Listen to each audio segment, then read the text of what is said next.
Robinson's a neutron star, which I thought a neutron star was sort of a black hole, Yeah, they're certainly in a related class of objects, and so probably the best thing to do though is talk about what a star actually is, and then we can talk about these exotic stars because that's Okay. they're really just exotic forms of a star.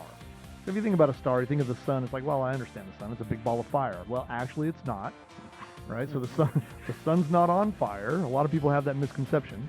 It's not even. It doesn't even have very much oxygen in it at all. And you know that if your clothes catch on fire, you need to stop, drop, and roll. Right? That's because you're cutting off the oxygen supply. Well, the sun's not on fire. It's not made out of oxygen. Primarily, the sun is made out of hydrogen and helium. Now, it does have other fractions of contents in it, like oxygen, but not enough to burn.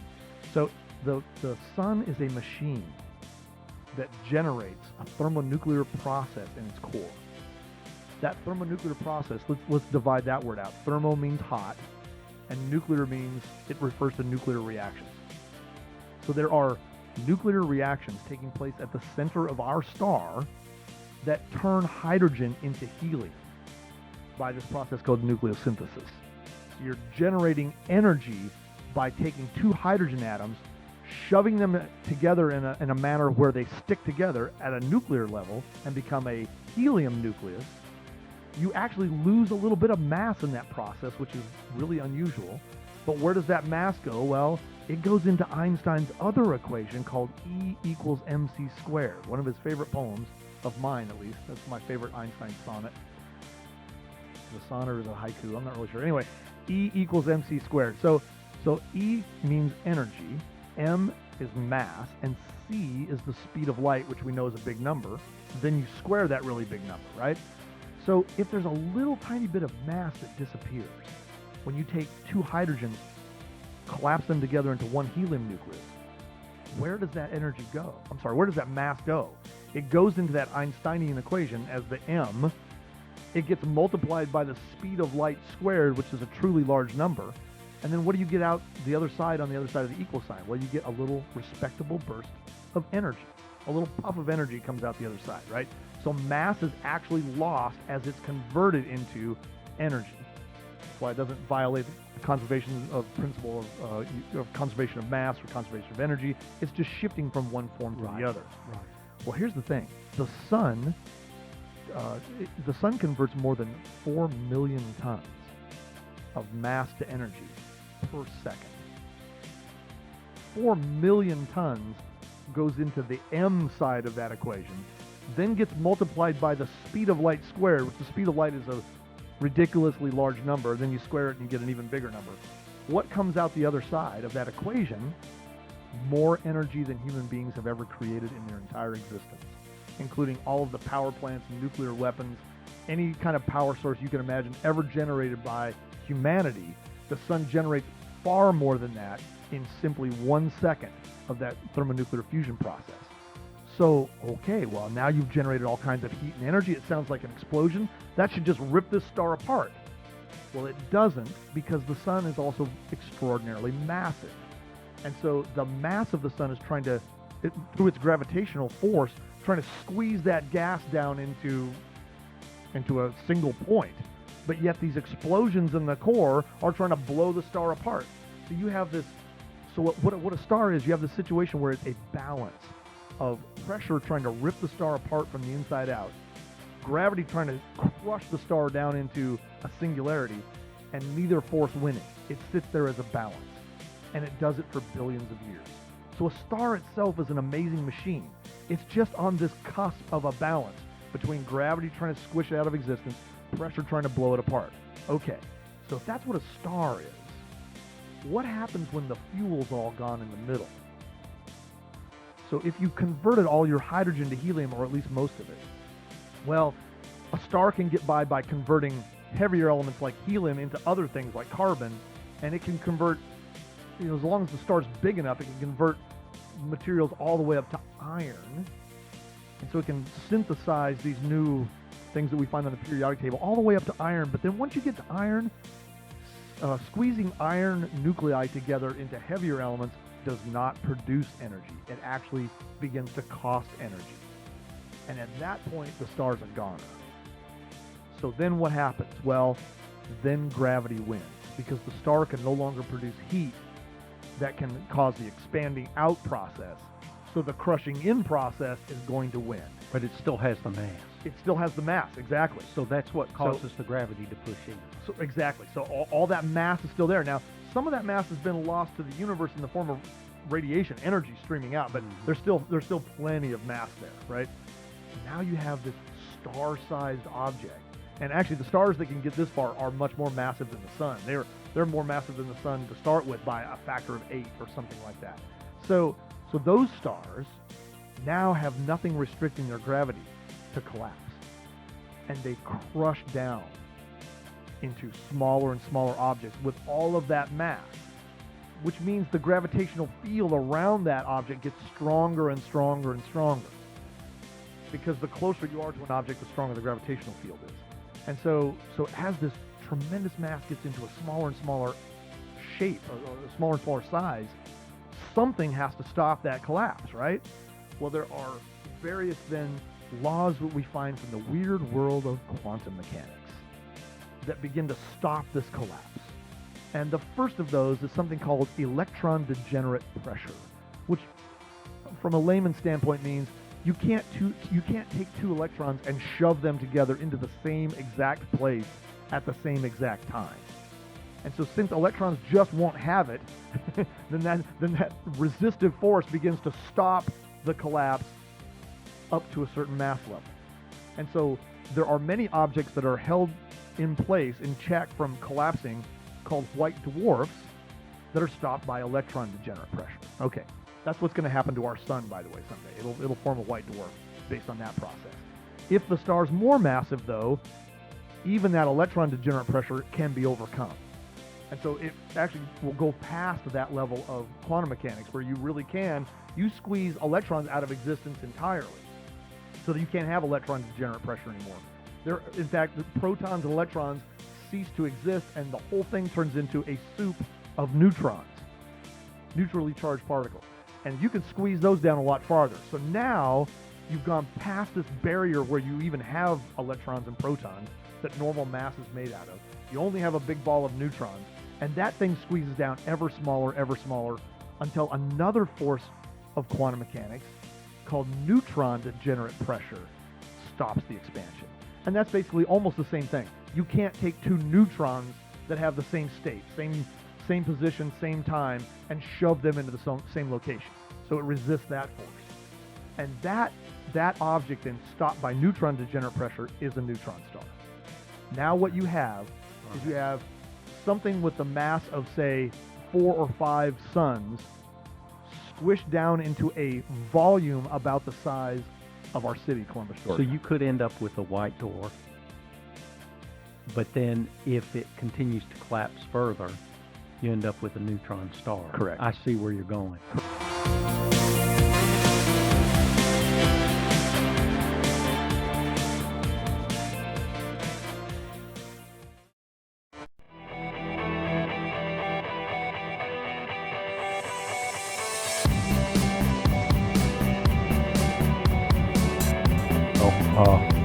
And I've been taking jazz, so I can relate to it. It's really very unrewarding for weeks and weeks and weeks, and then suddenly you'll get like an epiphany, and you'll go, "Oh, I'm hearing that harmony that I." Before you're looking at the music and you're going, "What are they doing?" That kind of thing. Well, I don't read music, and I can't appreciate it on that level, but I can like what always struck me, and I started listening to jazz with free jazz because it connected with the punk and the noise and the death metal stuff that I was listening to. And yeah, you were into some atonal like Cage and, Yeah, and like- I those. I still like Take a that bunch stuff. of pots and pans and roll them down the stairs. I'm still a fan. But what struck Love me it. is it is so completely imminent and immersive. Like you can drop into a good jazz tune anywhere you want. It's never the same song. I can listen to one of those, particularly when he had his classic quartet, I can listen to that same song 100 times. It's never the same song. Yeah. Because I'm listening to Garrison or I'm listening to Right, Jones. right. And as I get older, it makes more sense to me. Right. Like suddenly I'm like, I was too young, but now I'm getting it, Now I got the feel. Wow, And yeah. it's interesting because part of the parallel with, not that I'm by any means, but Coltrane was obsessed with a character named Doc Savage. And Doc Savage was a pulp hero from the Right, 30s and 40s, right. 50s, up until the late 50s, and then he stopped. And I was a kid. I was obsessed with Doc Savage. And Doc Savage would get up every morning at 4 in the morning. No. And he would exercise, and he would read, and he would do 2 hours of body and mind training every morning. And Coltrane did the same thing. And I did the same thing. Literally. That's that's what started me this whole thing. I remember as a kid, okay, I gotta do whatever. And this obsessive focus on learning a skill and all that sort of stuff. Like, you know, like you guys were talking about, like how you just sort of wandered into college and all that sort of stuff. And my experience from birth in the womb is Unfortunately. being an obsessive, neurotic bastard. There was always, I've got to get the best, to be the best at this. I have to be able to learn this. I have to be, it's like, not like you were talking about playing ping pong. You know, I think I may have played 3 ping pong games in my life. Right. And if I played ping pong, But if it was online, and if I yes, played ping there you pong, go. I would play 750 hours a week of ping pong until I could be. So you could be really Right, great at it. That's all I could do. Like when I started playing disc golf, like literally, there's a towel in my office, and I practice every day for hours on my form. That's what I do. That's what I. Till I can get, Okay. you know, okay, I got to be able to throw 400 feet. Got to be able to. Okay, I got 400 feet. I got to be able to do this. So literally, so when you talk about this stuff, I'm crazy. Well, you're just not that's part of the slacker culture. Well, I think it's a that's form. right. I think it's a form of slacker because it keeps me away from maybe some other things. You know. Yeah. There's a Yeah. thing there You that got the you know, depth. It's the breadth of Yeah, it's, everything. no, You it's know, like, you're- you know, my wife will be like, what is it? Well, the first time we hung out, and my wife regrets saying this. She'll try to take it back, but when she meant, she goes, you know, I wish you drank, because you know we could just be sitting there enjoying this, but I can tell. Like we were at Here we go. Jarfly. She's sitting there, she's got a drink, and she's just hanging out. And she goes, you look so intense, and I'm like, yeah, because I've been reading up on this some existential constructs, and I'm thinking about how to be able, you know, like she said, but she's having a drink, She's like, dial it back, bro. and I'm like, you The know, game's on, the music's playing, whatever it is, it's like, I'm like, wow. Man. Like even like when somebody posted on, I'm a huge fan of this band called Wire. They're one of the first art punk bands from the '70s, and I'm obsessed with them, like everything. And so somebody posted online 3 weeks ago their favorite post 2000 Wire songs because they reformed and they've been, and so for the last 3 weeks I've been rehearsing in my mind with those 10. And I keep going over, no, I can't be that one. So I go home, and if I have any time like this morning, when I go home at some point today, I'm gonna listen to a couple hours of Wire. I'm gonna go through there. You know, that's a good one, but I don't know. I don't know. But in a couple of weeks, I'm gonna have my list. All right. So one of the things I know about that type of issue is there's no end. There's actually Right. no goal that you reach and go, aha, whew, man, made it. No, it's the next thing that starts before the last one ends. So it's an ongoing chain, and I'm just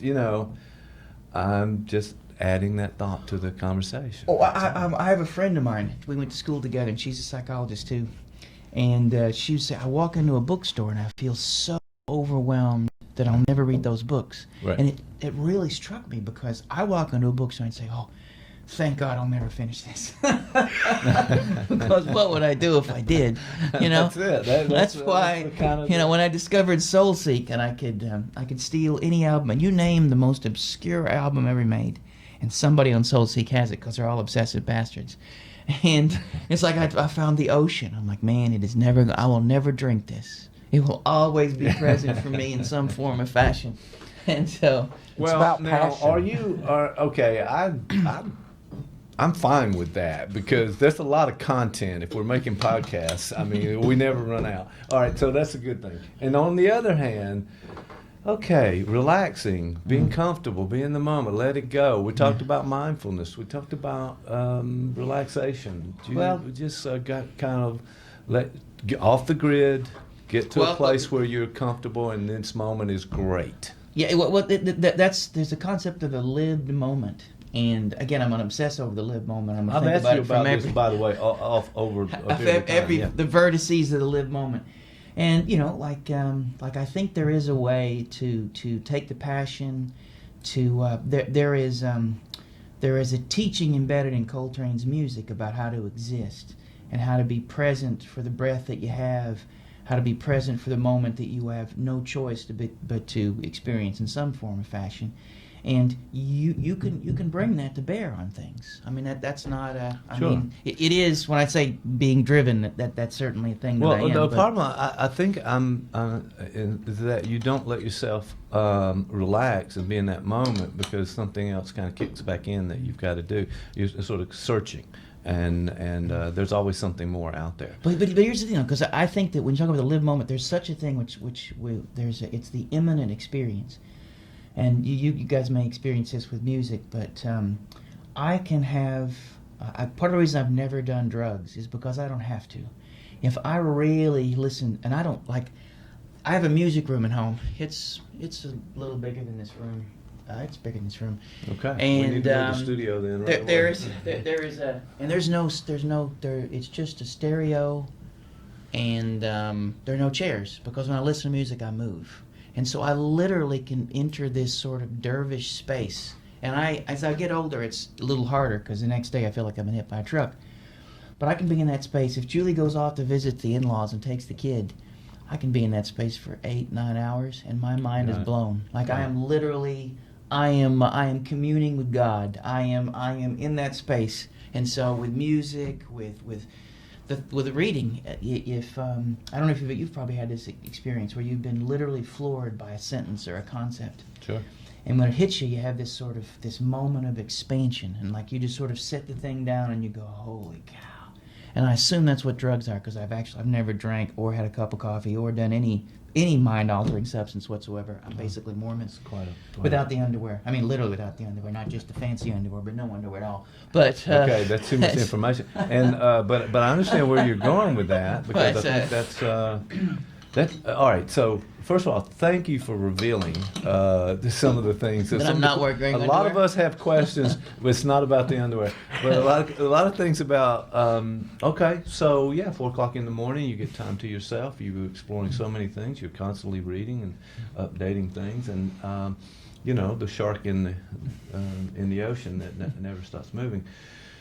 But are you okay with that? Because that example you just gave was you just found that moment, and you could be there for 8 hours. You could just kind of immerse yourself in Well, that. our friends, I've mentioned before, our Buddhist friends, they have that saying that if you only enjoy the meal but not the cooking of the meal or the washing of the dishes, you only have a third of a life. You know, you have these moments of imminence because they carry over into even the moments of the mundane. And so there is a way to hear a little bit of Coltrane playing, even standing in line, you know, to get your Slim Jim in the 7-Eleven. Okay, So you're bringing it way down now, but yeah. But go ahead. I think there is. I think there is a way to be present in those things. So it's not like I think I may be wrong in this, because I certainly can't. I don't have a bird's eye view of my own life, but I don't live for Saturday for that 8 hours. I think there is a way in which I can visit these spaces, but I carry them with me. They're not like, it's not like I don't. I think I'm pretty good at being alive. There's a famous quote by Winnicott. It's Winnicott's prayer: "Dear Lord, let me be alive when I die." And I think, even though there are, you know, I mean, on an average week I put in a good 70 hours. There's still, I can stay alive and breathing during a good percentage of those. So maybe that's maybe that's a thing. You know, when you work with someone in therapy, they often come to you. They are condemned to the life that they have. They are stuck. They are. I had a patient I hadn't seen in a long time suddenly came back into my office, and I hadn't seen him about 6 years, and they were just telling me stories of being just series of god awful life choices, and I could sort of see, like, and as they're telling me this, I'm like, holy cow, man, this is heavy. And so for a moment I get lost with them, the despair of this chain of events that they've intentionally or unintentionally be part of. You allow yourself to be in despair with them in that moment, but then you hear Coltrane playing. You're aware that there's something. and that allows me to keep at least one toe on the bank to maybe help them come a little closer to the shore. Okay. We'll see how it goes, because that's just our first session in a while, but good gravy. No, we Yeah. talked about the idea of the participant observer, the 1 foot on the bank, 1 foot in the stream, how important that is for therapy and the conversation and the movement in therapy. So you're able to do that. Well, this has sort of been an organic start for our podcast today, because we do. I have think we someone should in- call this Yes. with the podcast where you've been hacked. We got hacked. Yes, See, we did. Zach, it's here. Yes, that's right. And before this is over, I've got to move a camera, so we're going to have a little technical break here in just a second. But it's always good to have. Dr. Rose needs an audience, and so sometimes the audience of one today. We got the upper echelon right in here today. Yeah, So. we got. If we could just take the cruise here. The cruise has been here. I That's sent right. you the picture of the So that cruise in he's- the studio. I can tell, so- I can feel his Although presence. there's some trouble brewing, so I want to be careful about how that goes. There's trouble? Yeah, well, you. But- You're No. going to start something. I can tell No, you I right can now. feel like I It's can not feel gonna that be- that his presence, it's like he sort of bends space and time wherever he is, and I can feel that curve, There's a cruise curve going on. And the good Am I thing wrong? is he can explain it to He you. could, yeah. Exactly, He could. what you're saying there. Yeah. So that's always good. Looking forward to him. Matter of Yeah. fact, I think we're on the books for next Thursday, if I'm not mistaken. The cruise will be in the studio. Well, what is he going to Yes. talk about? What's he going to say? It's going to be. What is the Well, we're topic? going to grill the expert. Oh, And that's it's, right. Grill the The, expert. the Right, questions grill the that lay people like Mike and Tom want. I heard to, about that. This is really intriguing. So, what sort of questions do you ask an expert? Okay, so for a in quantum physics, for instance, what's up with that dead cat? Tell us about that. Yeah, I like that. There was a couple other ones, like what was the one you came up with, Mike? You came up with one that was out there. I first mentioned aliens, for example. The idea that there are 100 billion galaxies. There are 100 billion stars in each of those galaxies, all having planets revolving around. Why haven't we heard from someone yet? Or maybe we have. If you listen to the last Joe Rogan podcast with Dan Aykroyd, okay, Yeah, that guy be may careful there. I He may just have wanna taken a say- turn. I've heard about that. Well, one of the questions I'd ask him is like, how come astrophysicists get more chicks than Sinatra? What's What? what is the deal with that? Okay, well, we can put that on the agenda to talk Ask about. him about that, coming like, up. Man, maybe just what is- send in some what is viewer it? questions, and then we That guy, will, that ask guy's the got expert. he's got more notches on his belt than I don't know, Tiny Tim. What? Speaking All right, of, so here what we sort are of in this- questions would you ask a psychologist? Well, the first thing I would ask about this mindfulness concept. You would. So many people are really, as you say, they're focused on I'm a prisoner of my life. So if you're the prisoner, maybe you hold a key. How does all that work? That would be if I came to you and I said all these forces are impinging on me and I can't seem to get unstuck. My relationships are bad. My job is not happening for me. Help me, Mr. Wizard. That's a tough one, man. And I'd say retire. Hey, and retarement's Listen, awesome, let me by just the say way, a few bro. words about retirement. All good. Here we go. maybe So I'll this make is it. something to work for. Maybe I'll make it. I'll make On that. the other hand, you, my friend, Mm-hmm. retired doesn't seem to fit. I'm just going to say, might- given what we've just learned about you, I might. Yeah, it's not a. yeah, that's a fixed point in time. We're not moving toward that. It's going to be a progress. What's funny? One of my thing. mentors, he just retired. He was one of the first psychoanalysts I knew in my program, and he's 91. All right, there you go. And I think he had a private practice and was teaching up until the age of 90. Wow. So, all right, let's you keep know- that. Yeah, I mean that's a potential. We are living longer, and so that he's Yeah, I making think, use yeah. of that kind of thing. He, For sure. I think he did. I think the reason he retired was because his meth habit. I think it finally. Okay, finally there you took go. its toll. See, that's I know. why that's exactly that statement right there. And Sean Cruzen, the Cruise, coming in the studio with those kind of questions. That guy needs a meth habit. I'm It's just going to saying, put the heat that guy on me. needs meth. If anybody, I normally wouldn't say that to someone, but You know, man, I think he needs a drug habit. wouldn't.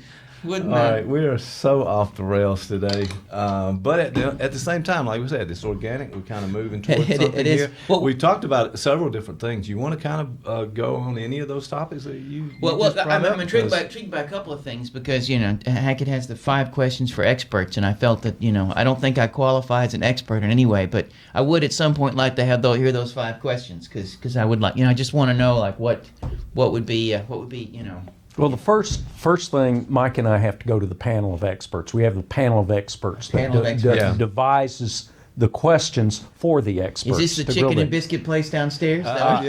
Brewster's ice cream is the last Actually, time I yeah, heard the last something one about was it, but, outside Brewster's Ice Okay, Cream. well, that's- Just that's whoever okay. whoever's at Brewster's. Yeah, that's right. Okay, well, that... Yeah, these questions dubious at best, a little sketcy is what somebody said. Okay, on it's the thing. like, so. Of, It's just the way it is. Right my now. luck, you get my, if you were to ask me, you get my questions mixed up with the adult film star that you were going to interview. So suddenly Right. I ask questions like, you know, like, what is it with that gag reflex? I'm like, well, I don't know. I don't know. See, this is. I'm glad Dr. Hackett is getting to observe and to understand what I have to go through Sorry, to get a podcast out on the World Wide Web. So you know, one of the One of questions those we things, asked, but hey, we keep doing it for some reason. So the first grill the expert, we grilled Mike, and since Mike was on the grill, he Let's couldn't just grill say himself. reluctant. But remember the movie Reluctant Astronaut with Don Knotts? Okay, that was Yeah, I that was remember where, that.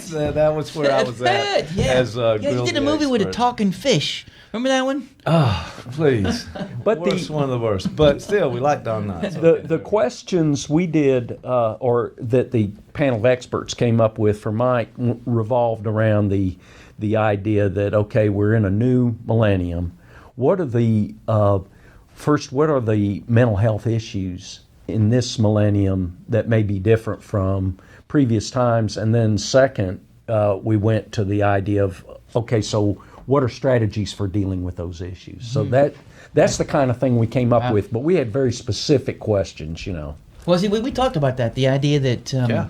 the Gutenberg mind versus the digital mind. Yes. And that my like Matter of my- fact, I pull some of the stuff we talked about from That that. was- You see, yeah. that's why these things kind of help and come together sometimes. Because So the, there the, you the go. idea that like when my son, just an example, it's like my son is he plays League of Legends, and by the way, CSU now has a League of Legends team. It's like that's like a campus sport. Oh, is that one of the things? But, Okay. So I get it. and he's saying, "Tell me this character. I got this character. This character's so cool. Let me show you the character. How cool he is. You know, or how cool the character is." Kept saying, "Cool. How character the cool is." Right. So I go up and he says, "This is the character," and it's a female character. Right. It's a woman. Oh, look how cool she is. She's on it. I'm thinking, when I was his age, I couldn't do that. I couldn't have chosen a female character. No, I couldn't. that's I would probably have. I mean, true. I could have thought it, but I couldn't have expressed it. And could I have said it to my dad? Now, my dad probably was pretty cool, and he was a liberal commie, so probably he would have been more than okay with it. But if he only could see me now. But I think that notice how the very fabric, the web of culture has changed. So that there has been a movement, and my mind is different than his. It already is. Like he has, he is a digital native. He has a digital mind. He can think. When he's trying to teach me how to play one of the games, like the keyboard to him is a different thing. To me, it is simply a word processing and so you can literally see the shift and the change. And since I do a lot of work with adolescents in my private practice, they force me to move out of my Gutenberg, book sort of way of thinking about things and you can often tell the difference between other therapists. Like if you're gonna work with folks within, I work with a lot of college students too. You're forced to be able to think but I still will not have the mind that he does. So when you talk about what are the mental health issues we have to face, one thing is you can't go back. We can't. No. And again, not to get political, but our current president kept saying, "Let's make America great again." And I think of part of what drove the folks who voted for him is the sheer terror of realizing that first off, there never was the America you want to go back to. It's Right. what we call après-coup in psychoanalytic thought. It's retroactive reconstruction. No lost certainties can be found.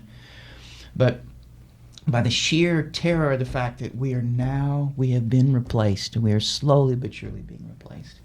I will not be able to compete in the world that my son is being formed for, and that's a scary thing. No.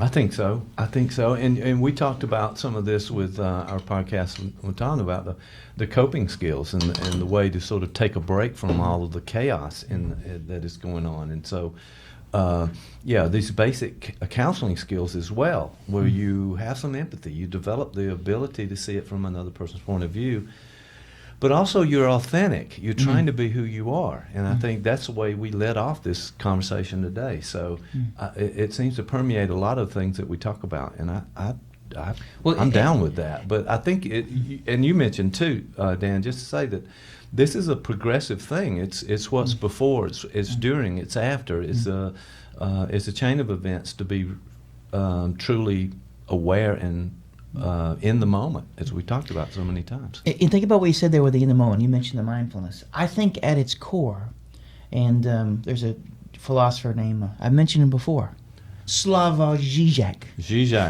Žižek. By the way, some of the most interesting videos out there and talks out on the internet is Zizek, because you will not predict what he's going to say next. No, in fact, he is of the left, but he is one of the most offensive and politically incorrect people you will ever encounter. Willfully so. Yeah. But makes sense and comes around if you listen to him long enough. He brings it around, and you got to go, oh yeah, I get that now. Okay, I got. But that. Yeah. his take on mindfulness is that in a way, mindfulness, at least what he calls it Western Buddhism, and the Western Buddhism practice of mindfulness, is in some ways the most inauthentic practice available. Because the goal of Western mindfulness is just to be able to get you to lower your anxiety enough so you can continue to be a cog in the wheel, right? Right. So you continue to buy, continue to work, and not question the fact that the anxiety that you're attempting to still through mindfulness is actually a reflection of your sanity. You should be feeling the things you're feeling, and the moment that you're trying to move into is not the real moment. And this notion that in some ways mindfulness, if we're not careful, will turn us into capitalist zombies. We will work and we will spend, and we will not ask ourselves, what is this anxiety we're experiencing about? You know, some of the things, I mean, there's a part of it too that we buy into, that we accepted as a result of being in this society, and we are a cog in the wheel, although we like to demonstrate our independence and our individuality. But there's something very important about what he's saying there, that we need to be aware of that and decide what we're going to do about it, if we do anything. Well, when you say what we're going to do, because one of the things that Hackett said there is that if somebody comes in and they say that, look, you know, I've got all these things going on, all these conflicts in my life, you know, all this, you know, I want all this changed. Well, the goal is, one thing is to be able to say that, actually, no, the conflicts that you have are the life you have. You don't want to, you know, if you untie the knot, then you may have nothing at all. You do this sometimes in couples work. I have this spiel where I always say, you know, couples don't have fights, they have one fight. And our goal is to name the fight you have. And the goal is not to stop that fight, because if we untie that knot, we untie the marital knot. Mm-hmm. But the goal is to be able to have some understanding so this conflict can move you forward. You should get better at it. It's not that it should stop. Right. And that, I think there's something, mindfulness, if we're not careful, and some of the quick fixes that we have are aimed at, I mean, you know, I'm not a huge fan of CBT, you know? Okay. Now, that's not the oil. That's CBD, right? That's yeah. Okay. I'm a huge fan of that. I'm glad you clarified all of that. I'm a huge fan right. because, you know, every night before I go to bed, a bathtub of CBD oil. I'll just sort of lower myself into it. But not cognitive behavioral therapy. I would never do that, but I would the bathtub full of there you CBD, just sort of float. If I could have a swimming pool of CBD, we'd have a party. We'd all just kind of. But how would that end? With the police? I don't know. That doesn't sound right. But yeah, okay. So I'm not. But I'm the not, point. The point, there was a pointer somewhere. I'm not a fan of CBT, partly because I am, as you know, I supervise a bunch of folks. Yes. I supervise burgeoning psychologists and counselors and therapists. So they're Who may on their. be CBT. They're often very people young, as well. and they're So, often yeah, their there you programs go. often sort of do this, and so often Until you when- convert them, I might say. I So, try to, and having- usually having conversion worked involves, you know, with it's you ever you know what trepanning is? You put the hole in the head. That's how. Oh yeah, that's how that I was do a it. while back. So, yeah, Okay. we had the Glad we don't ancient do that Mayans anymore. used to do a lot of that trepanning sort of thing. Okay. It's not yeah, but Yeah. so they come in and they'll often and I'll see this where you know like and I'll watch a video of one of their tapes here. Right. I'll often see an instance where I don't know about you, Yep. There we go. but there's this famous saying by one of my men Wilfred Bion. I've talked about him before too. I bet we have. Yeah, and he says anytime two people meet, an emotional storm is created. So his basis is that even among friends, there is always a disturbance in your internal world the minute someone comes close enough to you for it to be considered an encounter, like the way the moon affects the tides, right? So there's always this emotional storm. And we have a reflexive, automatic way of being able to navigate this. You know, the Earth doesn't have to think the moon's already there. And the goal is what we do with that. And as therapists, oftentimes the way they answer that initial impact of the person walking in and sitting in their office is to reach for a worksheet. The most. Okay, let's do this, right? I've actually been in that situation supervising when the person left the room to get a worksheet. That's right, yeah. And the couple And they was- never came back, even though they had the Well, worksheet. it took a long time. They must have had a Xerox copy, maybe, or something. But the couple they were crying in the session when the person went for the worksheet. Well, worst example, but yes, but that's exactly a know beautiful what you mean. example of how they are mediating that emotional storm, and there are ways to do that in an authentic manner that generates the very impact that could be healing, right? Like you can tell when somebody is sitting across from you and they are literally waiting on the next thing they're going to say, right? Right. That would be a wonderful example of inauthentic. But if you're in the presence of somebody who's open and you can tell they're actually listening to you, Sure. that in of itself is a healing thing, right? Yeah, it's a beautiful thing too. I mean, I don't think we often get that in our hustle bustle society and Wait, chaos. I'll that tell we you, have occasionally when my wife overdoes her Xanax, I get that. I come home, you know, she drools a little, but I can tell she's listening. You know. now. Let me just we'll have Julianne at some point, and she'll Yes. clear up all of these She will. misconceptions. Well, here's about what she'll her. say. She said, the reason I need the Xanax is I'm married to this bastard. You know how many Xanax? Now it that takes part, to get- I think I understand. it takes to get through Absolutely, this. yes.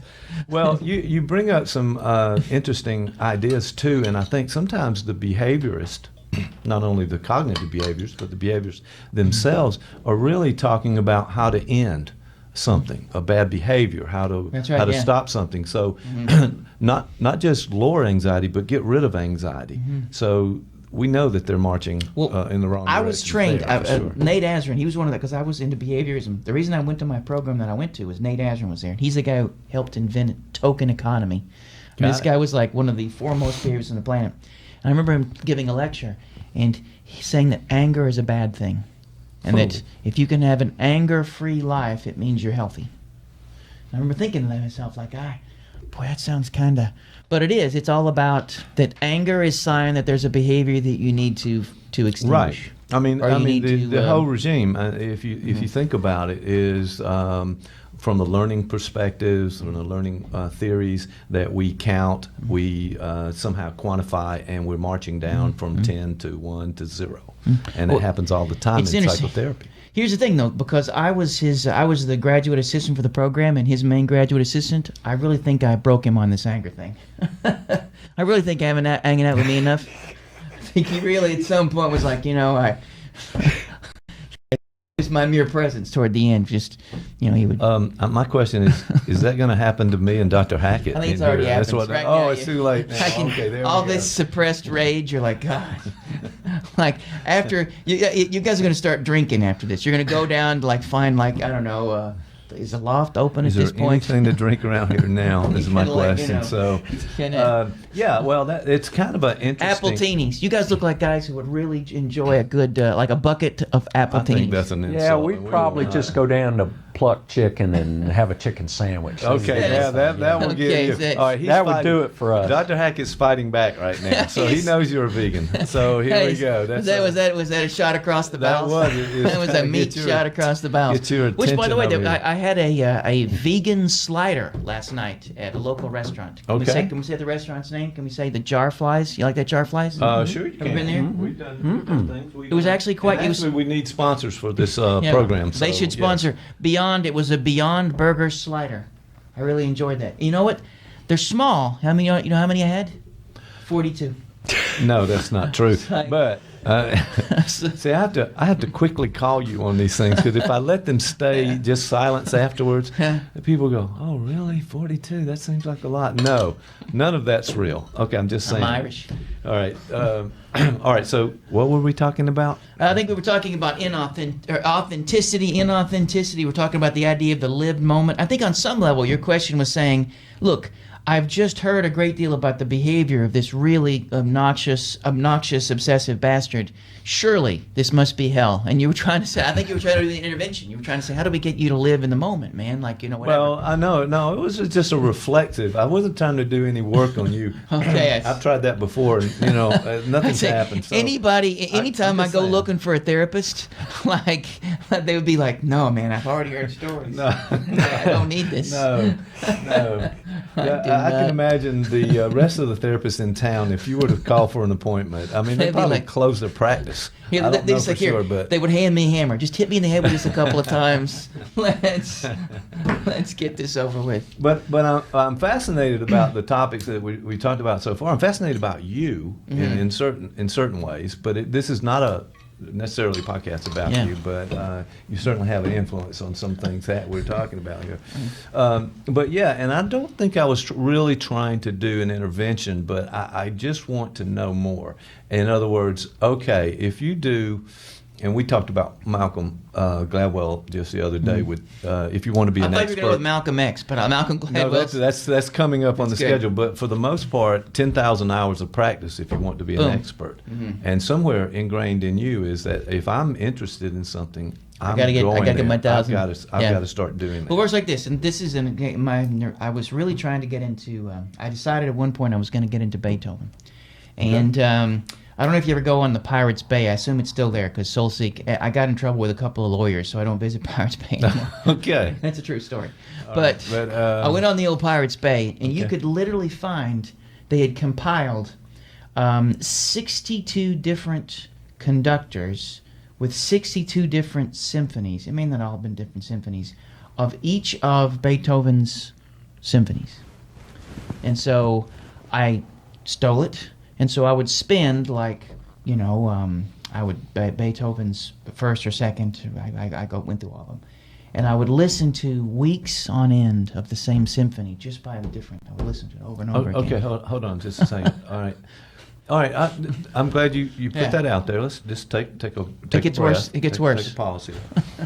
And so the idea for you, I mean, my first thought was, okay, you really want to drill down and look at the comparisons I was between trying to- how this music is going to go. But there's so explain crunchy- yourself, sir. There's a crunchy style.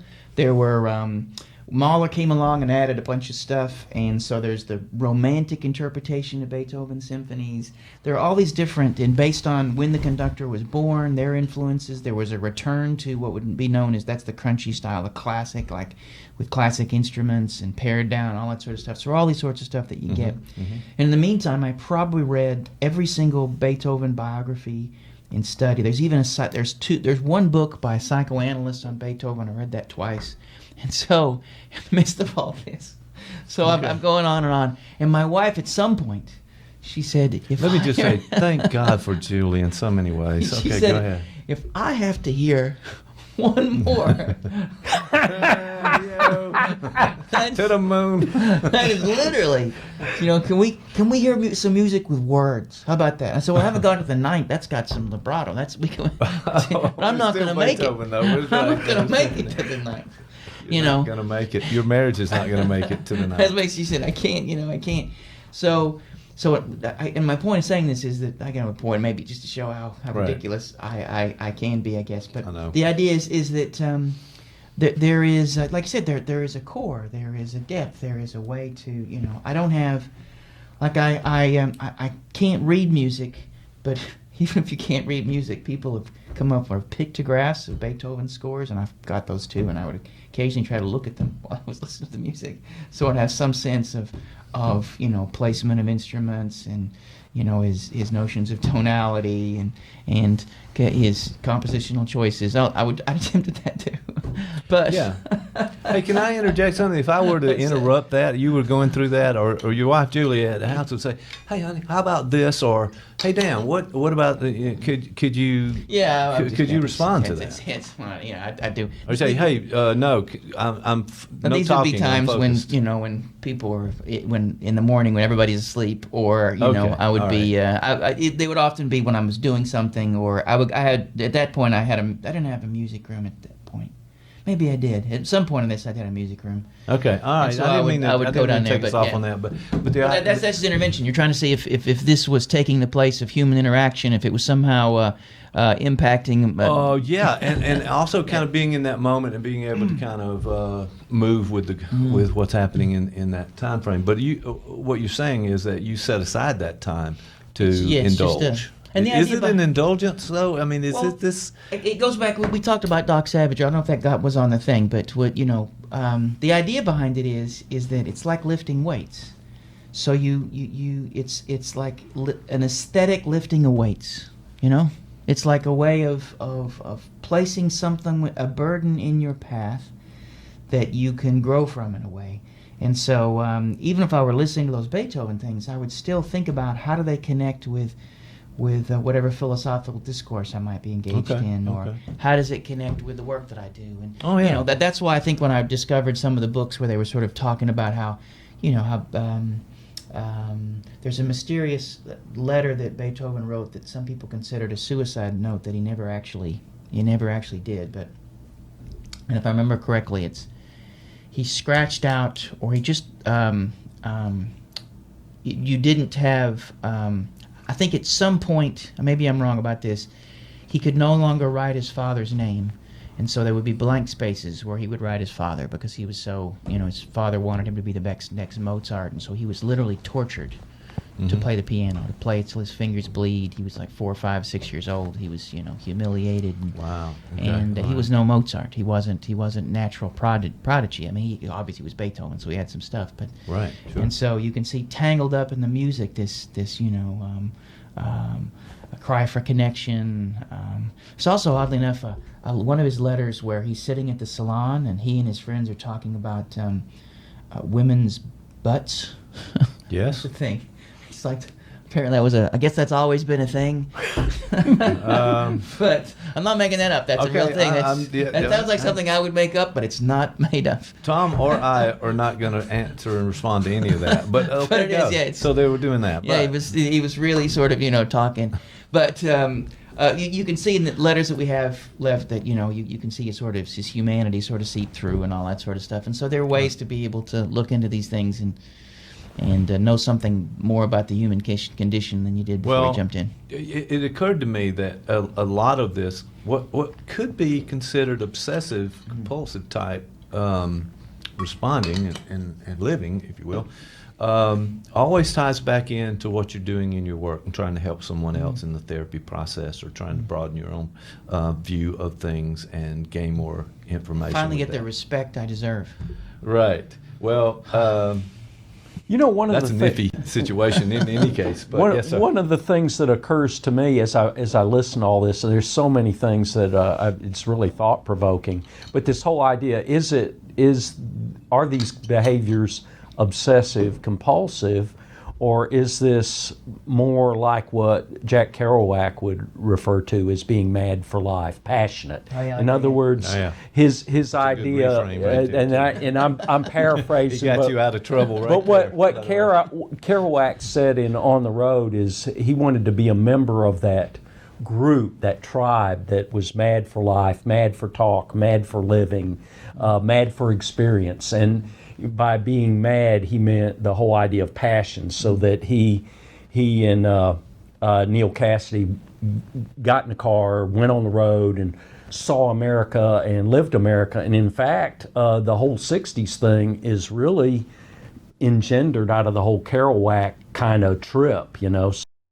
So those of us baby boomers, Mike, we're sort of the sons and daughters of Jack Kerouac in a lot of ways, you know, some of our attitudes. And I wonder if that whole thing could be framed that way, but maybe being too CBT about it. I'm reframing. Well, no. That I like that because, you know, especially since it makes me sound less crazy. And you said that's you where guys, I was going. On the other hand. No, you we're guys good. the children of Kerouac and Cassidy, that explains the smell of hash. I'm kidding. But there's a Kerouac quote, if I remember, he said that he wanted to eat with his food naked and quivering on the end of his fork. And that's where the Burroughs Naked Lunch comes from a Kerouac quote. But I like that. I like the idea of being able to, that Winnicott prayer, Lord, let me be alive when I die. And Freud talks about it in terms of that we need to develop a love affair with life. And so how do we find, you know, a way to be and there's something about that imminence, that explosion, that it can be a drug you could pursue that could keep you away from quieter moments. I guess too, but I like that. I like the that's not. Well, it makes sense in lots of ways. I think it connects with authenticity and this idea of just living life and taking advantage of all that we have. I mean, it gets back to what Tom and I were talking about with Pinker. I mean, we're in a place now that we have more. We have more riches. We have less violence. All of these things at our disposal. Why not go for just everything that you can learn and kind of move in this space? Yeah, but most that people we're in? don't. I think that I was talking you're to right. a patient a while back and describing their ex. Something to the effect that, you know, I still miss them because, and it's been years and years, but I miss them because they had such a passion. And this individual was really into collecting things. And, they were into things. And so this person was saying that I've encountered a lot of people, but most people don't have that. And the question might be, is this passion, is this something we're born with and then it gets beaten out of us? That we become departmental, we become compartmentalized, all that sort of stuff? Or is it something that some people are born with? Is it something that we have to learn to cultivate? I mean, if you wanted an answer to that, I would say all of the above, Mhm. because I think there are some educators who say that the educational system sort of squashes that and tries to make you conform and really squashes that passion. And really what you want to do is every individual needs to find that passion. What gets them up in the morning? What makes time go by so fast when they're focused on something and using the moment, being in it is not just the phrase, but it's actually taking advantage of the resources and who you are and finding that passion within you to sort of move forward. And I think that's a goal for everyone that comes into therapy, but I think it's across the board. But when you say that, though, I mean, maybe I'm wrong because, and it also could be because I am crazy, but Jury's out. It is, yeah. They're not Today coming we back. came close, but I think the jury's still out. And the jury's out, and they decided not to come back. They're not coming We're back. done with it. No. But I think that if I were to tell, you know, obviously this is being recorded and maybe reverberating forever, the things that interest me, or how I pursue my interests, for lots of folks that's just crazy. That would not be, you know, that would be this, what you call passion or what you call investment is frivolous. You know, it's not It is so. I mean, I wonder about this. Well, wonder, I think, also just our culture and what we brought up. Those of us who came up in the 50s and the baby boomers this time had said that, like, what the model that we had was that you go to work for the company, you work for 30 years, you get to go watch, you retire, you singularly focus, take care of your family, go to work and do this in these very sort of narrow guidelines that we should live our lives in. And I think we're coming to find out that maybe there's other ways to do it. So maybe this is our sort of response to that. well, I mean, because that would be Kerouac and Cassidy were sort of reacting against that very Right. sort of culture, right? Yeah, that sure. was their, that this is mind numbing. This is, the reason why Daddy comes home and drinks until he goes to sleep at night is because the life he has is killing him. Well, Right. and also I think what we're discovering now is more of the interest, and you've certainly demonstrated this with the arts, with music, those kinds of things, other than the grind of making a living and getting through and those kind of things. We're now at a place where we can expand and look at what are we really interested in and what is my passion. So but the question may be then, is it that if someone could find what they're passionate in, then they can then have lived moments with it. They could pursue it. So would the goal then be like, you bring them into it, and they can pick up all of these different objects, or they can look at these different things, and they'll whatever suits their fancy. Okay, we'll go for that. Is that the equation, or is it? I mean, I'm obviously have an idea about from a psycho perspective. What else have I got? But is that the goal? Well, I mean, how do we? You guys have things that you like, right? Well, Things the first thing is when we engage in that apparently human need to label everything. When we label a passion, do we maybe in some way kill its essence? In other words, they're obsessed with this concept or this kind of thing. Why that sort of is an idea that popped up. Last night I saw a band that played an amalgam of what could be called jazz, funk, rock, R&B, and they made the point that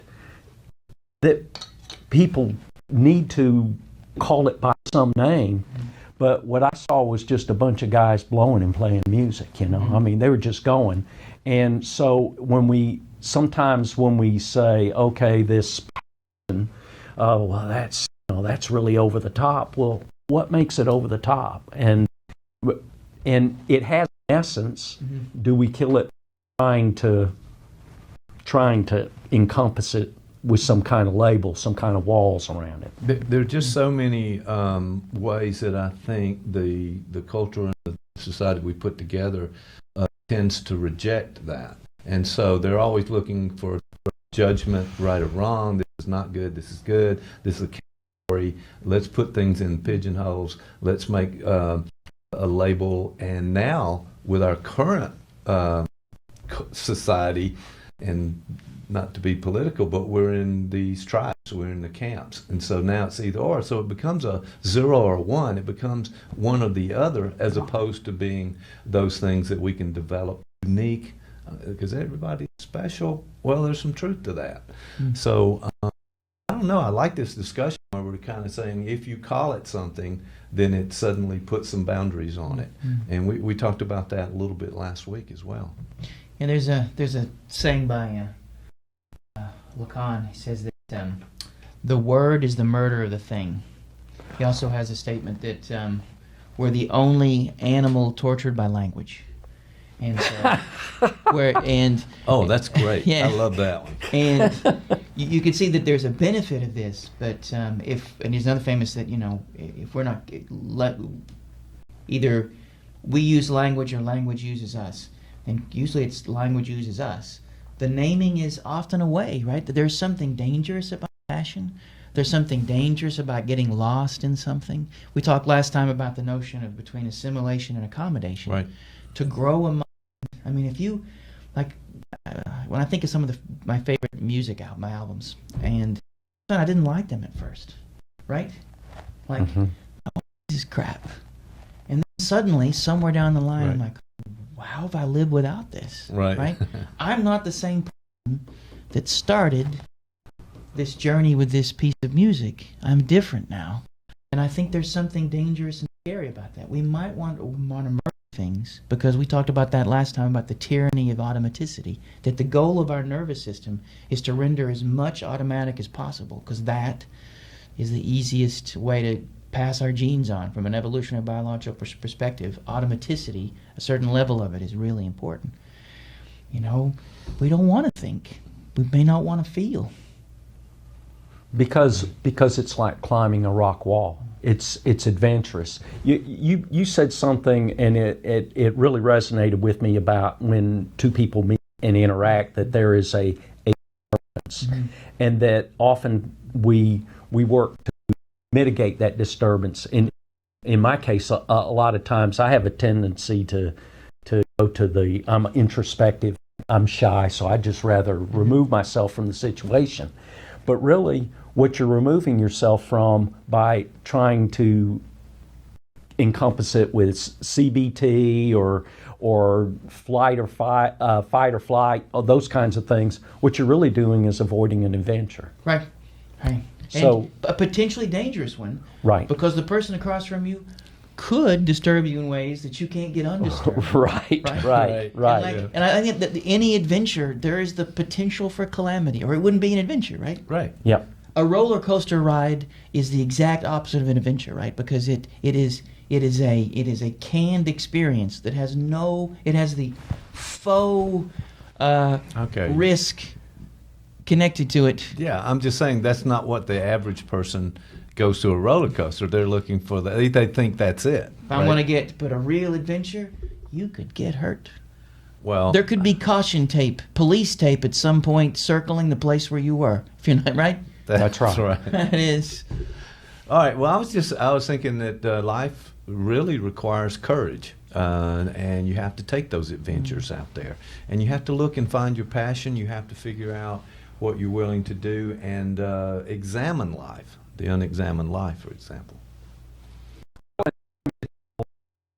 So There you go. what the heck, right? But, Yes. we all owe God a death.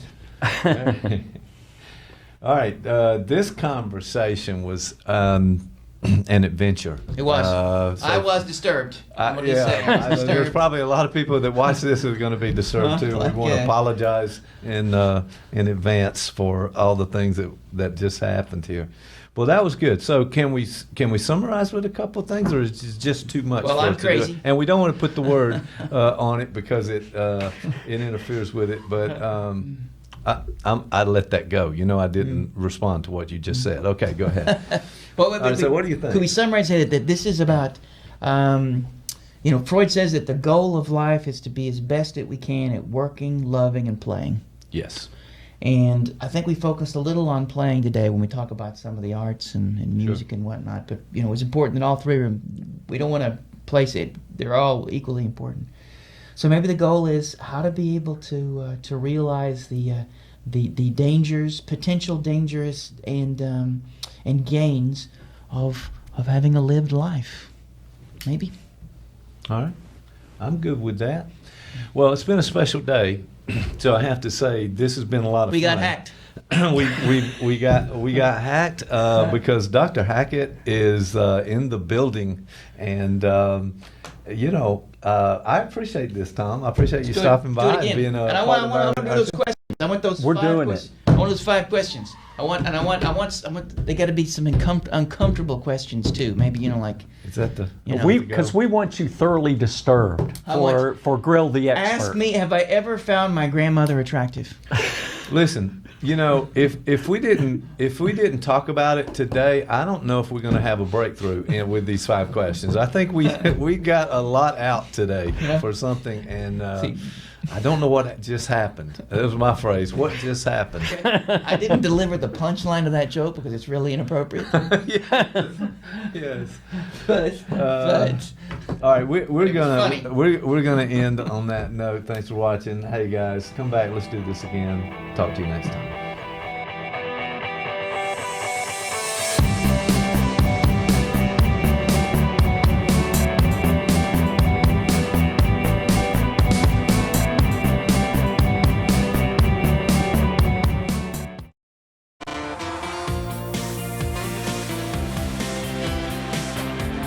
Welcome, everybody, to Talk with Mike and Tom. And today we have a very special podcast we're doing.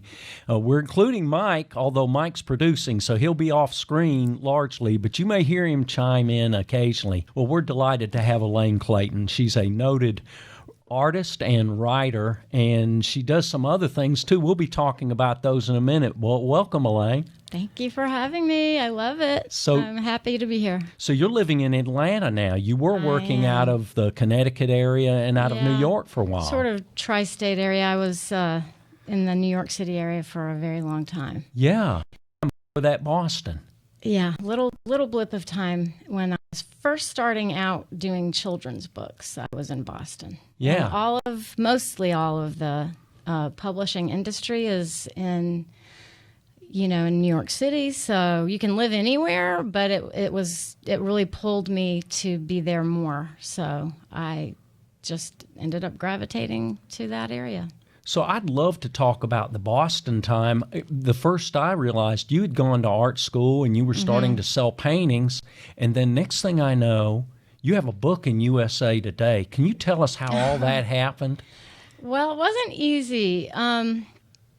Sometimes people ask me about that. When I would, so in art school in the 80s, early 80s, I was a major in painting and drawing. And if you remember the early 80s, that would seem like the stupidest thing to major in because it was all about, money and shoulder pads and big hair and get your money, but I just wanted to do what I love. And so I was also throughout college and before that, and for many years after that, teaching children.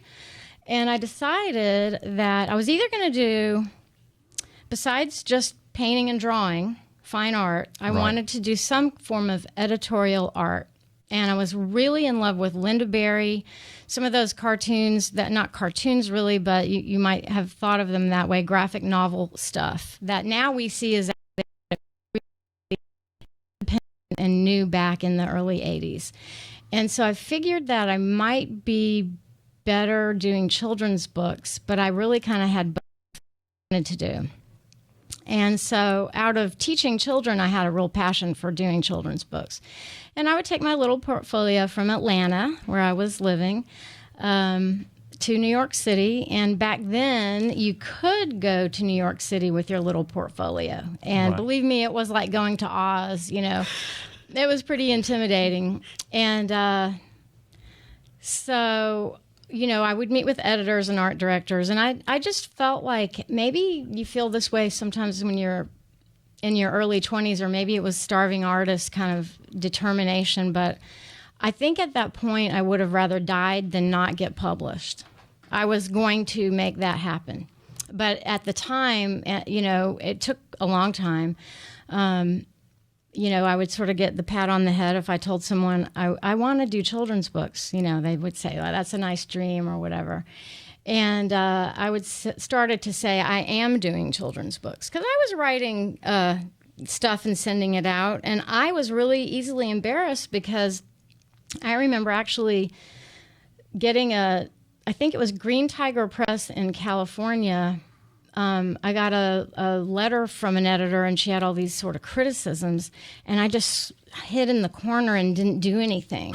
I only learned later that's what you want. You want the That's editor right, the to, feedback. So I had a lot to learn, but the magic moment was I would always, at the Paideia School in Atlanta, Georgia, it's an independent progressive school, I had a lot of freedom, a lot of creative freedom to experiment with best ways to approach education with young children mainly.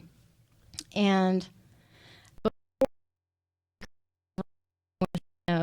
6, 7-year-olds, we would I would take that whiteboard, not the chalkboard, but the whiteboard with the markers, and I would just start drawing because I had noticed that 5, 6-year-olds, when you ask them to to write a story, Right. they start by drawing almost every time. It's very unusual if they don't. It's not bad if they don't, but most do. I think drawing is just a natural way for them to tell their story and to discover a story.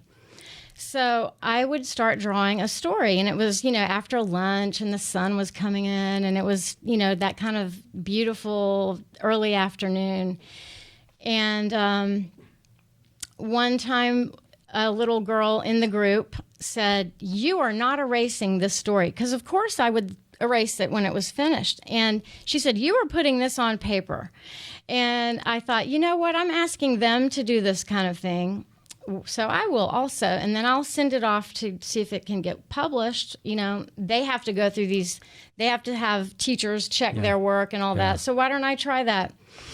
And what ended up happening is they were probably in junior high by the time it can take a few years just to get someone to look at it, and then 2 to 5 years to get a picture book actually out there. So did it resonate with them at all that they'd been published? Because now they're middle school age. They're not little children, right? Yeah. Well, I think it did because, you know, I'm in touch with some of the students as adults, young adults, and they're, you know, they're still as wonderful as they were, and that's kind of magical to me too, that they're these grown-ups now. And then I continued to do it, so I had students, you know, after that too, doing books. So yeah. So the book that gained all the attention, and you were in your 20s when this happened, right? Well, it was really a children's book, and it had a subject. It had a sort of a didactic. Right? Yeah, it was Pup in School. Pup, P-U-P, doggy, little doggy, Pup in School. I realized by telling stories on the whiteboard for students that not just students, but all of us can handle a criticism better if an animal is at fault. So if you say the chicken was very rude today, everyone goes, yeah. But if you say you were very rude today, no one wants to hear it. Right. And I don't either. Right. So I realized dogs, you know, they're cute. We love dogs. They're all little cute puppies. Kids look so cute. So I just made these characters to try to help solve some, I would like to say, power struggles with young children, learning how to negotiate passivity or aggression. Right. And, you know, so yeah, the central character Pup was very passive. He did not know how to assert himself at key moments. And a little doggy named Rodney Dog was very assertive, to the point where he probably was a little scared at times how well it was working. Right. And the publishers, you know, I think it would have been better as a selling point if I had used the word bullying, but I thought that's a label. To call someone a bully is you're also labeling them. We can have bullying behavior, but labels don't really help. So I didn't use the word bullying. Nothing was out there, nothing that I know of that anyone ever... No, there really wasn't at that time. There really wasn't. It just wasn't a hot topic at that time as far as being in the public eye, although... Right, it was happening a lot, but nothing had been done. And so I think it would have been, you know, it would be still in print and everything today if it did have the word bullying. But you know what? It was what it was. It was a great experience.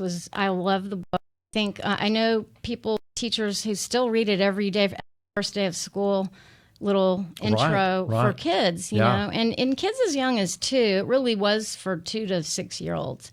They will, in their little cute, you know, plastic pants with their little jeans on, say, this happened to me. You know, I mean, they will talk about this matters. What happens to us at school or at work between people that we're relating with really has a big impact. So, yeah, that was the first one. And you it's unusual what you did. You wrote it and you illustrated it. Well, so there are tons of artists who do write their stories. Right too. There are.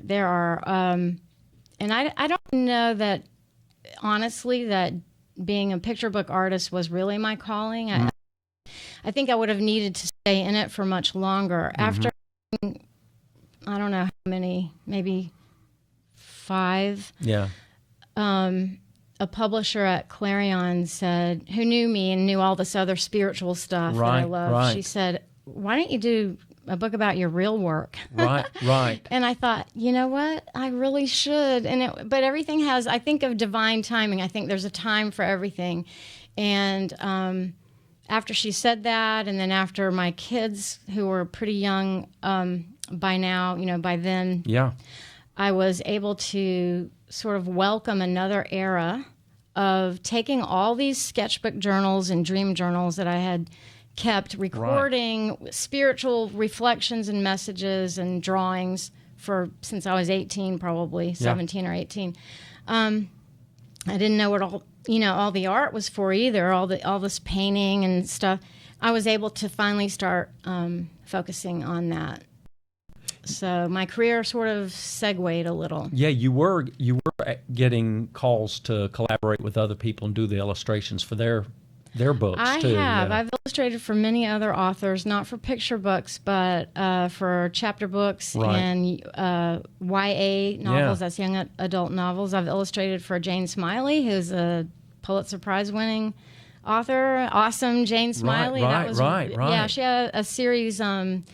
The Georges and the Jewels, and this is about a girl. This is really a fun series about a girl who grows up in the 60s on a horse farm, and she has to get up before school and, do all that work. And it's just really interesting. The art director knew that I loved horses and that I was a rider, so she knew I would know the equipment, because that book was illustrated with ink drawings, just showing the equipment so that a reader in an urban environment or someone who's just, doesn't know writing, if something says bridle or breastplate or harness or whatever, there's an illustration. So I really was in heaven doing those. So were your her. illustrations for those, you do all kinds of styles. So you do a style that looks sort of not cartoons, but they're have an element of caricature to them, but you also do things that are very sort of hyper realistic, and then you have the work you're doing now, which we'll get to. But were those more of the realistic kind of approach, or how? I tried to make it look as real. Right. It wasn't realism exactly, but I Right. tried. You needed to see what the bridle Right. was. It couldn't be off on that. Right. I do love rendering, so I did do that. And the topic about artists and styles is real interesting, because I think in art school, sometimes that idea, it's the cart before the horse. It's like you want to be yourself. In some ways, art school will sort of wring out your style, because whatever you were doing before, you end up learning a lot of things and maybe changing, not always in a good way, but Right. there's influence there. Right. And then there's it can almost be pretentious too. Like, I got to get a style. I got to be me and have a style. And I never really wanted to do that. I just wanted to paint, and I wanted to draw, and I wanted to do it however I wanted to do it, whenever I wanted to do it.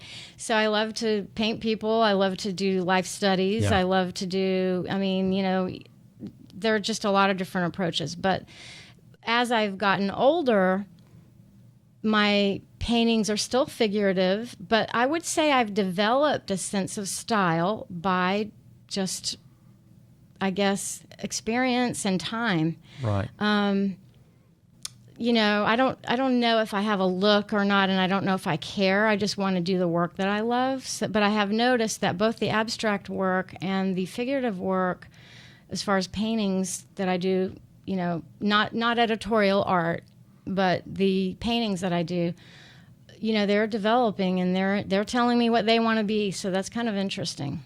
Well, one thing, I'm fortunate that I have some of your art, and I have from different eras. I have some a small piece that's a beautiful piece about a communion line in a Catholic church, and you can see all the different really People. characters, and you were doing a lot of character kind Line of work, contour, Yeah. drawing, line work. Yeah, I love to do that. I still do that all the time. Yeah, in my sketchbook. and things. The pieces that are more recent that I have and that hung in my office and in my home office are iconic size. They're large, and second, they seem to be tied with some of the other work you're doing now, the spirit work and the intuitive work and that kind of thing. You want to talk about how you sort of morphed into these huge iconic pieces. I mean, they're when for a long time you did almost miniatures. Yeah, well, I'd still like to do that too. Yeah, you do. Yeah. I do. Well, I'll start by saying, so when I went to graduate school at School of Visual Arts in New York City, and it was illustration as visual essay, and it was Marshall Arisman and Carl Titola, and Marshall was he's a brilliant artist, and one thing he noticed is that people that wanted to do editorial art, they would kind of be at the service of whatever it was that they were asked to do, and then burn out after a while running around doing whatever they're asked to do, and then driving a truck later or whatever job, you know. So he told us early on, just do what you love, and if someone asks you to do an illustration for an article in a magazine or, you know, a book, do what you do and let it fit the project. Find a way to make it work so that you're never not doing what you don't do. You know, don't give up what you love. Right. And so that was the best piece of advice, and you know it because it feels terrible to have to draw something that doesn't feel fun to draw. So I just would over the years draw and paint what I love painting, and that changes. I've always been really influenced by dreams. Yeah. And when I was young, I was really influenced also by Edgar Cayce, who was he was called the Sleeping Prophet. Right. So interesting. And he would go into these sort of trance states, and he was predicting things in the 20s and 30s, you know, that no one really paid that much attention to that we all now know. Yeah. So I would go around saying, you know, through the 80s, through the 90s, oh, there's going to be a pole shift, because he would say the Earth's poles will start to go funny. And you can even go on NASA's site now and just see this, you know, day-glow snarl of the magnetic, Right. I don't know all the scientific When you terms, can but see the changes in the light now You can. on our property, you can That's really interesting. over the last 15 years you can see the changes, and we remark on that. Oh, I Yeah. haven't noticed Yeah. that. Besides seasonal Yeah. changes, Yeah. that's kind of spooky. But you know, and with it, he said there will be extreme weather events. You know, also earthquakes. You know, that Ring of Fire, in the Pacific, going into the Mediterranean, I guess. You know, there's going to be activity, and there will be, and people seem to me to be becoming more and more polarized, and obviously we're very polarized. Mike and I were talking about that earlier today. Yeah. It's sad and hard to watch. The weather and nature is reflecting it, and we are reflecting it. And so about 5 years ago, 5 or 6 years ago, I started painting a series called Earth Changes. That's actually the title of one of Edgar Cayce's books. So, you know, these paintings are about these extreme events, and I'm amused by some of it. It's not funny, really, but it's interesting, and there is a little bit of humor sometimes, that we grew up with certain terminology about the weather, and now it's all different. Like now when there's a hurricane, who is in the cone of uncertainty, you know? And Right. so there's just all this, you know, stuff. And so I paint those things. My hopes are that the paintings will show us a way out, be honest about, you know, that the paintings will be authentic about what it feels like to be in a polarized situation, and maybe to talk more. And I'm so much about the healing arts. I use color and line, shape and light and form and shadow to hopefully have a healing effect on people. I don't want it to ignore that we're feeling anxious, so the paintings have a punch a little bit, but I don't want them to also leave us there.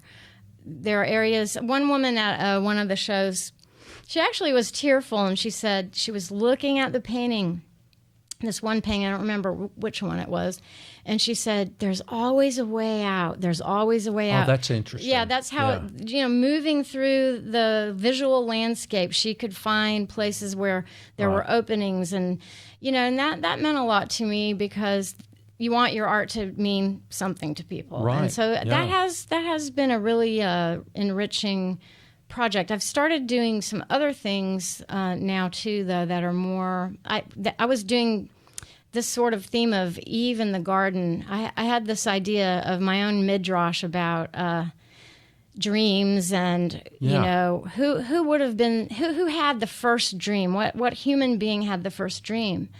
And I thought maybe it was Eve, because with all the different ways that we can look at what that story is about, there are so many beautiful perspectives on what Adam and Eve and Genesis and how all this happened and why, and what the story is trying to help us understand.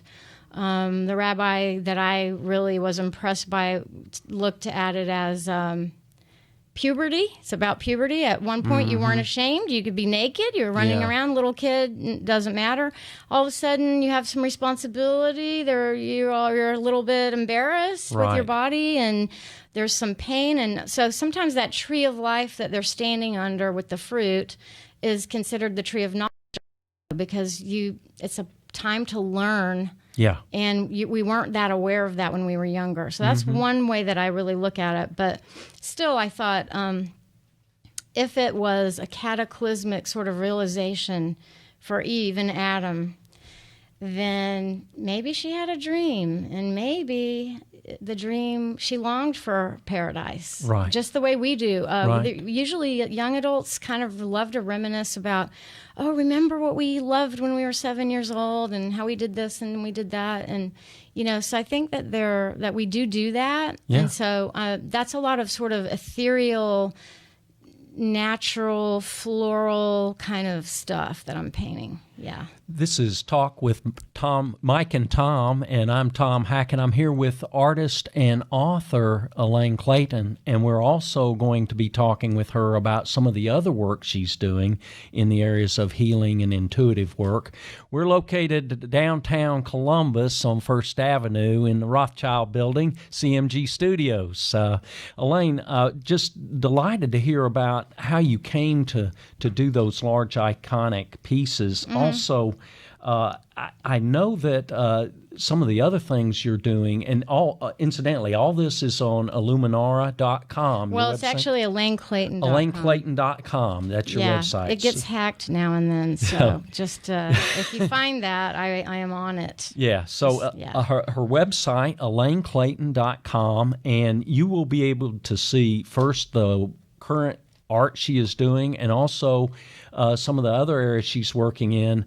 Wanted to talk to you a little bit about the what's gotten you a lot of attention, especially as far as what's gotten people interested in your writing here lately, is the work you're doing as an intuitive and the work you're doing as a healer. So you want to maybe tackle how did that happen? Well, I think it started actually in childhood with dreams. I had really intense dreams. Yeah. And I won't go into any of the dreams, but there was a pivotal one that had to do with my mom and dad, and kind of the protagonist, or was he the antagonist? Anyway, it was a bad dream. And I remember, this is such a 1960s memory, I sort of stumbled out of bed. I was probably 6 years old. I might have been 5 years old, but don't think for a minute kids don't know all the themes that adults deal with, because I had all of that in this dream. It's not like they don't get it. They do get it. They see and watch and feel it. So I stumbled out, and I was terrified to even express this dream. It was such a bad one. And my mom and dad were having a little cocktail party, 1960s style, and I think my dad had a turtleneck on and a blazer. Think Ad Man. Kind of, yeah. Or is it Bad Man? Yeah. I can't remember the. Yeah, and he was making a mint julep. No, it was a cream de mint. It had like a layer of cream. I'm watching him do this in the parties over there, and he said, "Oh, what are you doing up?" And I said, I had a bad dream. And he said, "Oh, what was it? What was your dream?" And I said, "I can't tell you." And he said, "Oh, no, why?" And I said, "Because you'll be mad at me. I'll get in trouble." And he said, "No, you can't get in trouble for having a dream. Your dreams, you can't get in trouble for those." And I remember that momentous anxiety as it welled up as I finally blurted out the dream. And because he was kind of the bad guy in this dream, he really laughed. He laughed. But he gave me the best gift, and two gifts. One is he was compassionate and curious as a parent and as a human being toward me, with whatever it was I was finding overwhelming. That's very important for us to not ever lose that curiosity in each other, I don't think. Second of all, he let me know that you can't get in trouble for your dreams, that is an area of you where you are learning and capable of experiencing serious impact, actually, without it being right here and now where we can get blamed for our choices. This is a different arena of human experience. Yeah. And then the other point is that there's humor. You know what? It felt like the worst dream in the world, but it can be seen as funny too. Yeah. There's a light side to these heavy issues, and it's important to kind of realize that and reflect on dreams, and they don't let them be so heavy. Don't let them, ruin your day. But it started with that, dreams. That every morning, sometimes at school, I would feel like the dream was still right here as I grew through high school. It would be, elementary school, junior high, high school. Dreams just were staying with me. So there was no option but to use them because they were so impressive. And at some point, I started to delve more into how do you learn about who God is to you through your dreams? How do you be a loving person? How do you make correct choices while you allow dreams to be messengers? Sort of like that. Yeah. But I didn't want to have the certain bad dreams that I had, so I started to try to play with flying dreams because they were the fun ones. Mm-hmm. And I learned from different things I was reading that you can do that. You can create dreams you would like to have. Yeah. And I think the Iroquois tribe, they tell their kids, if you have a bad dream and someone's chasing you, you're in control of your dream, so turn around and face them and do whatever you have to do, but never run scared in your dreams. And I found that really empowering. So it started with that. And then we were always kind of playing at intuition at home because we had, there were stories about people in the family who had crossed over but came back to visit quickly, and wonderful stories. And so it just seemed like the quiet knowing that we naturally have was allowed at home, and the surprise. I like that phrase, the quiet knowing. Yeah, because we all have that, you know.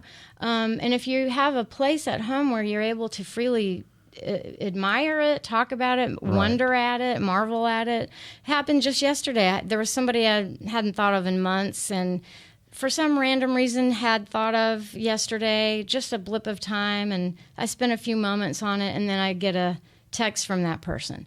So these are the common ways that this stuff happens. It's a quiet knowing where you get synchronistic events that match your thoughts for no reason that you can explain. And you're saying you can develop that, actually. You can absolutely develop it. You can ignore it, usually to your peril, though, because, Right. I mean, even after all these years of practicing it and helping other people get comfortable with seeing it as a spiritual level of, what's the word? It's part of being a spiritual human, you know? I mean, it's sort of engagement with the world. with your soul, with your soul. Oh, okay. It's a way of knowing. And, of course, there are a lot of people that do, dark arts. They say, I like to just call it the shadow arts. So there's a good reason for being careful and, stay away from all that. I don't like that. That's one of the reasons why I write books on this, on the idea of spirituality and intuition, is because people are out there doing damaging things to people. And I thought, no one has to go to anyone for advice. You can talk to God yourself, that is within you. Yeah. And so, that's really important to develop that part of yourself rather than ignore it. But even after all these years, I'll have a feeling, I shouldn't do that. Yeah, should I do it? No, I shouldn't do it. Oh, I'll do it. And then, later I'm like, yep, I knew I shouldn't have done it. And we've all had that feeling where you go, hey, this sort of feels weird and icky. And then, as you say, if we ignore that feeling, we ignore it to our own peril, right? Yeah, it comes Yeah. back to bite you. It Yeah, always it seems to, does. yeah. Yeah, so it's always a process. We're never really there. We get as far as we do. We do well some days and not as well other days. You know, I mean, it's just that way. So people come to you and ask you to practice your intuitive skills with them relative to their lives, and you've done it through painting, you've done it through drawing. Talk about that a little bit, how that came to Yeah. be actually a practice for you along with the healing practices. Yeah, this was interesting. So I think around 2007, I started this website. At the time, it was Illuminara.com. I just Right. thought the word was very spiritual, and I liked it. And it wasn't really a word, but it resonated. And so I used that as the name of